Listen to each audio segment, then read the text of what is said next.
Hello everyone, I am Sugam. Welcome back to guys. यहाँ पर आज हम देखने वाले हैं भूगोल का जो आपका पेपर है उसका फुल सॉल्यूशन। ऐसा वीडियो गाइस ये आपके लिए बनाया गया है जिसमें कई सारे क्वेश्चन इस बार के बोर्ड एग्जाम में आज किए ही जाएंगे। फर्स्ट क्वेश्चन है कि खेतड़ी निम्नलिखित में से किस खनिज के लिए प्रसिद्ध है। फर्स्ट ऑप्शन है तांबा, मैग्नीज, लोहा, अयस्क एंड बॉक्साइट। तो यहाँ पर जो आपका राइट ऑप्शन है वो हो जाएगा तांबा। ठीक है। इसी तरह से गाइस यहाँ पर अगला क्वेश्चन दिया गया है कि विश्व का सबसे अधिक मानव सूचकांक वाला देश निम्नलिखित में से किस महाद्वीप में स्थित है। तो ऑप्शन है एशिया, उत्तरी अमेरिका, ओशनिया, नेक्स्ट है यूरोप। तो विश्व का सबसे अधिक मानव सूचकांक वाला देश निम्नलिखित में से किस महाद्वीप में स्थित है। तो यहाँ पर आपका राइट ऑप्शन कौन सा हो जाएगा। 4 नंबर पर ऑप्शन है यूरोप, ये आपका गलत ऑप्शन है। फर्स्ट नंबर पर ऑप्शन है एशिया, सेकेंड नंबर पर है उत्तरी अमेरिका, नेक्स्ट है ओशनिया। तो यहाँ पर जो आपका राइट ऑप्शन है वो हो जाएगा एशिया, विश्व का सबसे अधिक मानव सूचकांक वाला देश है। ठीक है। इसके बाद अगला क्वेश्चन या अब यहाँ पर जो आपके सब्जेक्टिव क्वेश्चन है अतलग उत्तरीय प्रश्न में, चलिए उनको देख लेते हैं। तो अतलग उत्तरीय प्रश्न में अब यहाँ पर हम देखेंगे जो आपके सब्जेक्टिव क्वेश्चन है वो कौन कौन से इंपॉर्टेंट हैं। तो पहला प्रश्न है कि पर्यावरण निश्चयवाद से क्या अभिप्राय है। मानव के प्राकृतिकरण के द्वारा इस संकल्पना के विकास को समझाइए। तो आप लिखोगे कि पर्यावरण निश्चयवाद का अर्थ पर्यावरण निश्चयवाद या निश्चयवादी विचारधारा के अनुसार मनुष्य के प्रत्येक कार्यकलाप को पर्यावरण से नियंत्रित माना जाता है। इसके अनुसार भौतिक कारक जैसे जलवायु, उच्चावच, प्राकृतिक वनस्पति आदि मानव के समस्त क्रियाकलापों और जीवन शैली आदि को नियंत्रित करते हैं। ठीक है। तो ये जो क्वेश्चन क्या है, एक बार क्वेश्चन को पढ़िए कि पर्यावरण निश्चयवाद से क्या अभिप्राय है। और इसके बाद यहाँ पर क्वेश्चन पूछा गया है कि मानव के प्राकृतिकरण के द्वारा इस संकल्पना के विकास को समझाइए। तो पहले आपको इस क्वेश्चन के आंसर में इस तरह से लिखना है, इसके आगे आप क्या लिखोगे चलिए गाइस यहाँ पर उसको देख लेते हैं।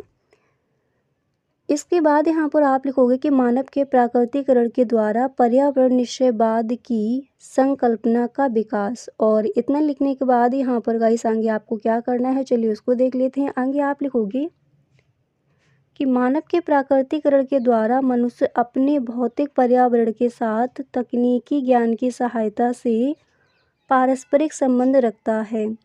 इसके बाद आप लिखोगे यह महत्वपूर्ण नहीं है कि मनुष्य ने क्या उत्पन्न किया है, अपितु यह महत्वपूर्ण नहीं है कि मनुष्य ने क्या उत्पन्न किया है, अपितु यह महत्वपूर्ण है कि उसने किन उपकरण और तकनीक की सहायता से उत्पन्न किया है। प्राकृतिक नियमों को समझने के बाद ही मनुष्य ने तकनीकी विकास किया है। जिस प्रकार उसने आग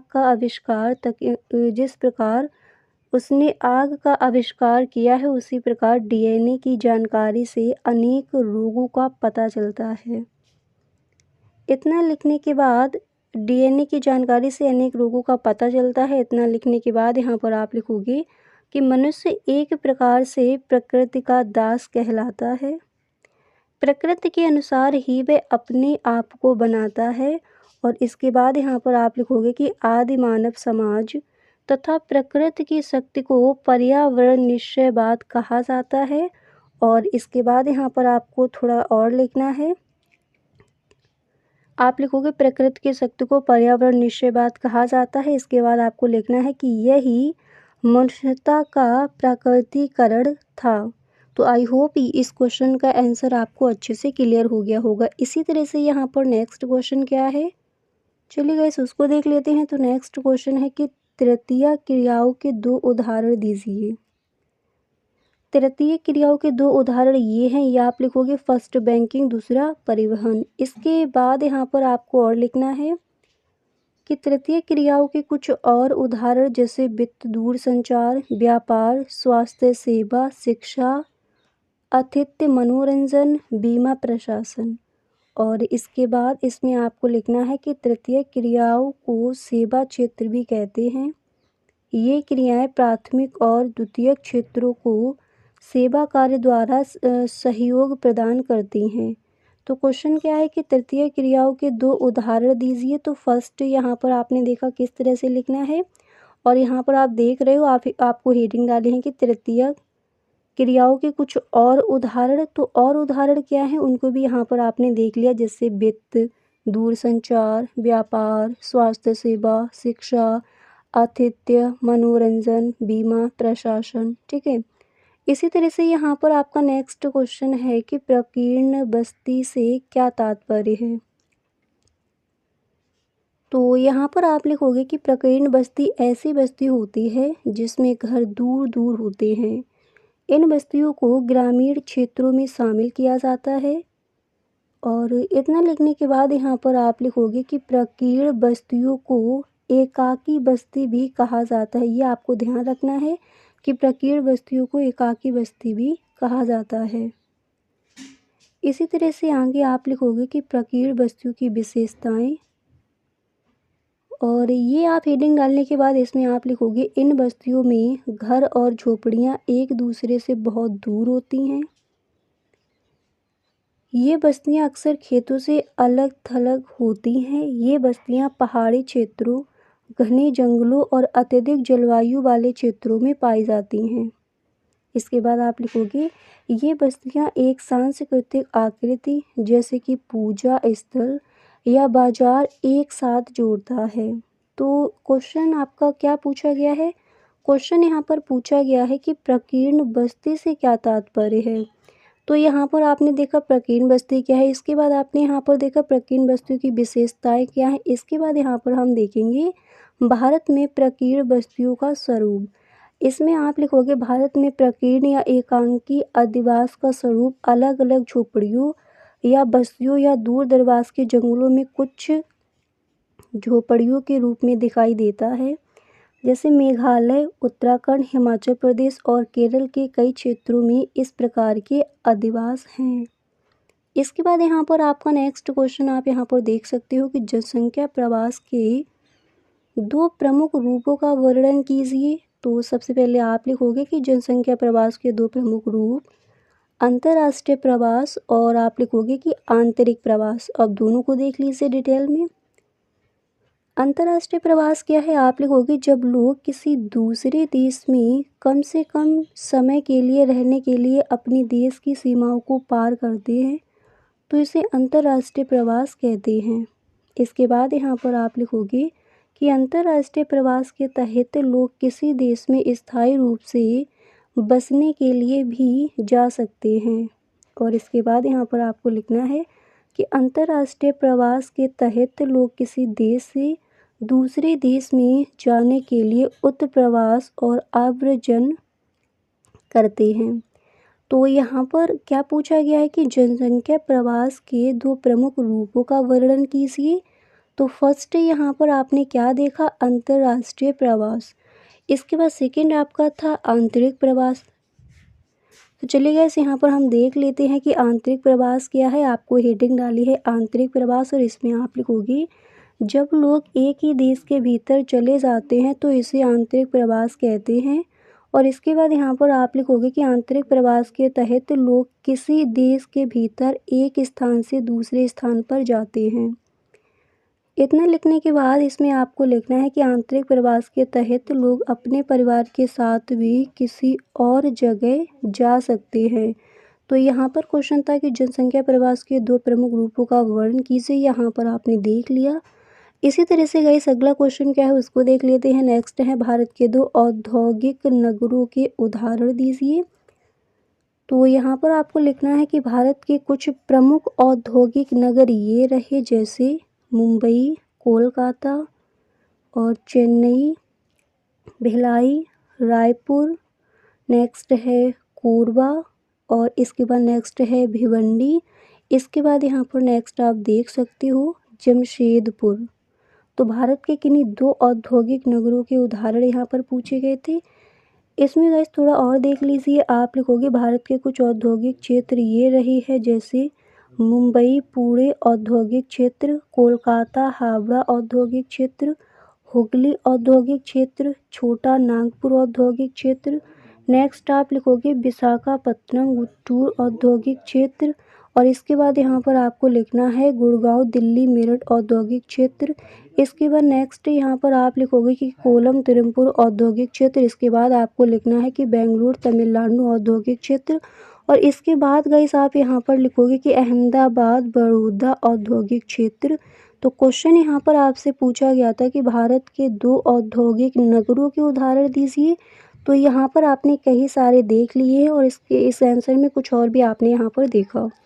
इसी तरह से अगला क्वेश्चन है कि वर्षा जल संग्रहण की 2 विधियों का उल्लेख कीजिए। आप लिखोगे वर्षा जल संग्रहण की 2 विधियाँ ये हैं।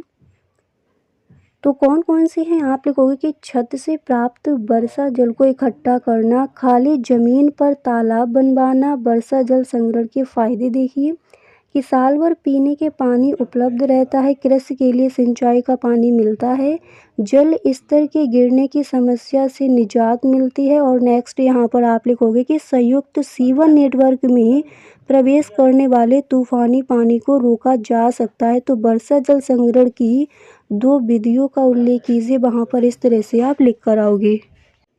इसी तरह से गाइस कुछ और भी आपके मोस्ट इम्पोर्टेंट क्वेश्चन हैं, चलिए उनको भी यहाँ पर हम देख लेते हैं। तो इसके बाद यहाँ पर देखिए वर्षा जल संग्रहण की 2 विधियाँ, इसमें थोड़ा और भी आप देख लीजिए, ठीक है। आप लिखोगे कि छतों से आने वाले पानी को बीपीसी पाइपों से इकट्ठा करके भूमिगत टैंकों जैसे हीजो या घड़ों में जमा किया जा सकता है, खाली जमीन पर तालाब बनवाया जा सकता है, नलकूपों, गड्ढों, कुओं, छोटे तालाबों, भूमिगत टैंकों और बांधों का इस्तेमाल किया जा सकता है। भूमिगत पुनर्भरण तकनीक भी जल संग्रहण का एक नया तरीका है। इसके बाद आप लिखोगे कि बारिश के पानी को इकट्ठा करने के लिए गटर के नीचे एक बैरल लगाया जा सकता है। इसी तरह से यहाँ पर आपका नेक्स्ट क्वेश्चन है कि सतत पोषणीय विकास की संकल्पना क्या है। इसमें आप लिखोगे कि सतत पोषणीय विकास का मतलब है पर्यावरण के संसाधन का सही इस्तेमाल करना ताकि वे हमेशा उपलब्ध रहे। इसके बाद यहाँ पर आप लिखोगे साथ ही इस तरह से विकास करना कि भविष्य की पीढ़ियों की ज़रूरतों को पूरा किया जा सके। तो क्वेश्चन यहाँ पर क्या है कि सतत पोषणीय विकास की संकल्पना क्या है। तो फर्स्ट पहले यहाँ पर आप इस तरह से लिखोगे। अब यहाँ पर गए जो आप क्वेश्चन देखोगे वो सारे ही क्वेश्चन आपके लघु उत्तरीय प्रश्न होंगे। तो अतिलघु उत्तरीय प्रश्न पर यहाँ पर हम डिस्कस कर चुके हैं। तो ये क्वेश्चन भी आपका अतिलघु उत्तरीय प्रश्न में दे दिया जाता है। आगे जो क्वेश्चन यहाँ पर आप देखोगे वे सारे ही क्वेश्चन आपके लघु उत्तरीय प्रश्न होंगे, ठीक है। तो सतत पोषणीय विकास की संकल्पना क्या है, यहाँ पर इस क्वेश्चन में कुछ और भी देख लीजिए। आप लिखोगे कि सतत पोषणीय विकास आर्थिक विकास की एक प्रक्रिया है। इसका मकसद है कि वर्तमान और आने वाली पीढ़ियों की ज़िंदगी की क्वालिटी बनी रहे। सतत पोषणीय विकास से पर्यावरण को कोई नुकसान नहीं पहुंचता। सतत पोषणीय विकास से प्राकृतिक संसाधनों का इस्तेमाल करके वर्तमान जीवन शैली को बढ़ाया जाता है और सतत पोषणीय विकास से भविष्य की पीढ़ियों के जीवन की क्वालिटी नीचे नहीं गिरती। और इसके बाद यहाँ पर आपको इस तरह से लिखना है। तो सतत पोषणीय विकास से जो भविष्य की पीढ़ियों की जीवन की क्वालिटी है वो नीचे नहीं गिरती।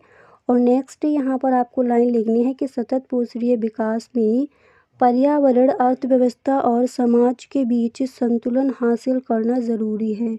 तो क्वेश्चन यहाँ पर आपका दिया गया है कि सतत पोषणीय विकास की संकल्पना क्या है। तो इस क्वेश्चन का आंसर वहाँ पर आप इस तरह से लिख कर आओगे।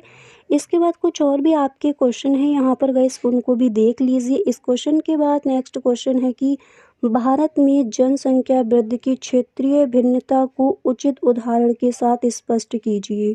आप लिखोगे कि भारत में जनसंख्या वृद्धि में क्षेत्रीय भिन्नता का मतलब है कि देश के अलग अलग हिस्सों में जनसंख्या बढ़ने की दर अलग अलग होती है। इसके बाद आप लिखोगे कि जनसंख्या वृद्धि में क्षेत्रीय भिन्नता के उदाहरण, इसमें आप लिखोगे 1919 से 2001 के दशक में उत्तर प्रदेश, राजस्थान, बिहार, मध्य प्रदेश, हरियाणा जैसे हिंदी पट्टी के राज्यों में और जनसंख्या 20 से 25% की दर से बढ़ी।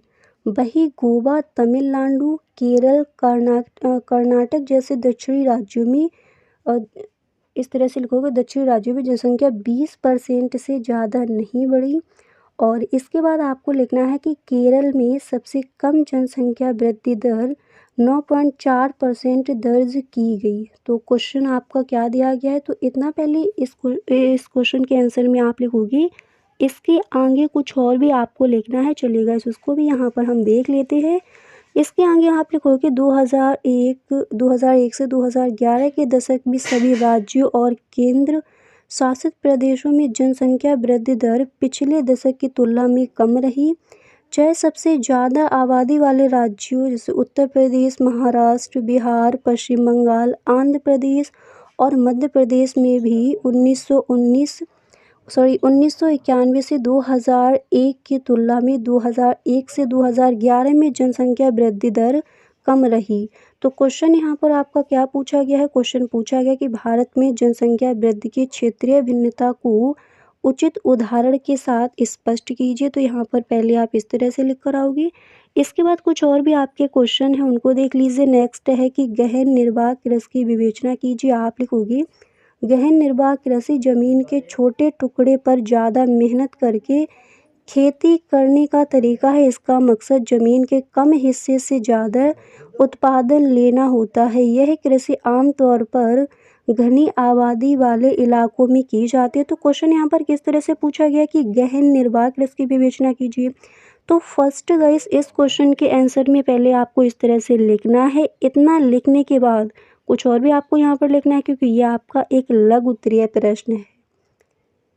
आप यहाँ पर हेडिंग डालोगे गहन निर्वाह की कृषि की विशेषताएं, और इसमें आपको लिखना है कि इसमें ज़्यादा श्रम की ज़रूरत होती है, इसमें पारंपरिक कृषि तकनीकों का इस्तेमाल होता है, और इसमें आप लिखोगे इसमें ज़्यादातर स्थानीय स्तर पर खेती की जाती है, इसमें परिवार की ज़रूरतों को पूरा करने के लिए फसलें उगाई जाती हैं, और इसके बाद यहाँ पर आप लिखोगे इसमें एक साल में एक से ज़्यादा फसलें उगाई जा सकती हैं। इसमें चावल मुख्य फसल होती है, इसमें गेहूँ, मक्का, दलहन और तिलहन भी उगाए जाते हैं। एंड इसके बाद यहाँ पर आप लिखोगे कि इसमें फसल एक साथ और कई परतों में उगाई जाती है। तो गहन निर्वाह कृषि की विवेचना। इसके बाद कुछ और भी इसमें आपको लिखना है। आप लिखोगे गहन निर्वाह कृषि की समस्याएं। इसमें आप लिखोगे यह पर्यावरणीय बदलावों जैसे कि सूखा या बाढ़ के प्रति बहुत संवेदनशील है। इससे मिट्टी का कटाव और संसाधनों की कमी हो सकती है। यह कृषि पर्यावरण पर बहुत निर्भर होती है। और नेक्स्ट आप लिखोगे इसमें बिक्री के लिए बहुत कम अधिशेष होता है। अब यहाँ पर हम देखेंगे विस्तृत उत्तरीय प्रश्न में ऐसे कौन कौन से आपके क्वेश्चन हैं जो गाइस मोस्ट इम्पोर्टेंट हैं। तो पहला प्रश्न है कि जनसंख्या के ग्रामीण नगरीय संगठक का वर्णन कीजिए। इसको तैयार कर लीजिए, अथवा में क्वेश्चन एक दिया गया है। एंड इसके बाद नेक्स्ट है कि भारत में नगरीय अवशिष्ट निपटान की समस्या का वर्णन कीजिए। अथवा में क्वेश्चन दिया गया है। तो इस तरह से विस्तृत उत्तरीय प्रश्न है, वहाँ पर आपके क्वेश्चन दिए जाएंगे। अतलग उत्तरीय प्रश्न, लघु उत्तरीय प्रश्न एंड विस्तृत उत्तरीय प्रश्न कौन कौन से आपके इम्पोर्टेंट हैं, उन क्वेश्चंस को यहाँ पर आपने देखा। और जो आपके ऑब्जेक्टिव क्वेश्चन है, ऑब्जेक्टिव क्वेश्चन में भी कुछ क्वेश्चन को यहाँ पर देखा। तो गाइस मिलते हैं नेक्स्ट वीडियो में।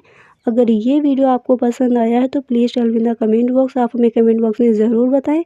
और गाइस इस वीडियो को आपको एक लाइक ज़रूर कर देना है, ठीक है, क्योंकि अगर आप कहते हो कि इन क्वेश्चंस के आंसर दीजिए तो सारे क्वेश्चन के आंसर आपको साथ में दिए जाते हैं। तो प्लीज़ आप इस वीडियो को एक लाइक ज़रूर कर दें।